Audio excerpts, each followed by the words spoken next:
Hi guys, તો હું તમારા બધા માટે લઈને આવ્યો છું આજે એક એવું ફ્રૂટ કે જે તમને જોતો પહેલી જ નજરે તમને એવું લાગે ને કાં તો જોમ્બોસ પણ ના ગાઈસ, એવી ભૂલ ના કરતો.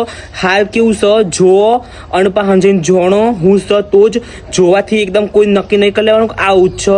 અમુક લોકો નહીં હોતો પહેલાં જોઈ લઈને કહી દી કે આ માણસ તો આવશે પણ ના, નજીક જો એનું જુઓ, વિચારો, એના મનમાં જો ઉતરો, એવું બધું હોય છે ને. એ જ રીતે ફ્રૂટમાં એવું હોય છે. જુઓ ગાઈસ, આ એક એવું ફ્રૂટ છે કે જે તમને દેખાવમાંથી જોંબા જેવું જ લાગે જુઓ, પણ આ જોંબો નથી. જુઓ ગાઈસ, આ જોંબા જેવું જ લાગે તમને જુઓ, પણ આ જોંબો નથી. કણ ખબર છે ગાઈસ આ કયું ફ્રૂટ છે?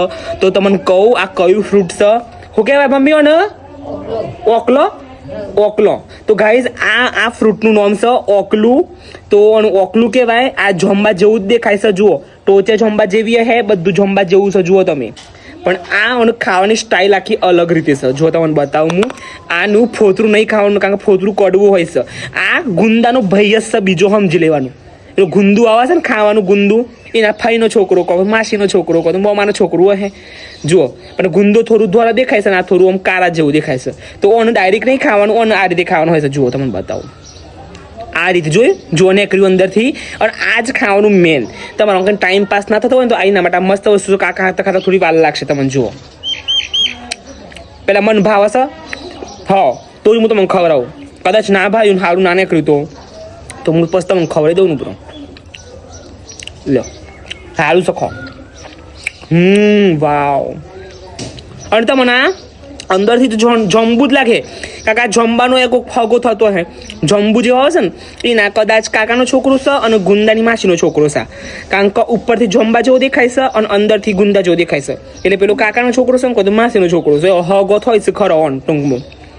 એટલે આ ટૂંકમાં હગો વાળો જ છે બધા. જો ગાઈસ એનું પોદું જંબા જેવું નહીં પણ અલગ જો આ રીતનું પોદો છે જો.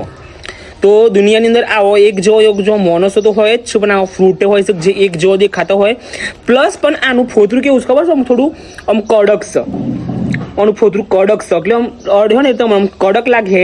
અને જંબુ એકદમ પોચું હોય છે અને લીસું ફોતરું હોય એનું શાઇન વાળું આમ. એટલે કણે આ ખાધેલો હશે કહી દેજો. હું નહોતું બાહો નમું હતું ઓકલો ને. તો જો ગાઈઝ આ ઓકલો કણે ખાધશું એ કહી દેજો.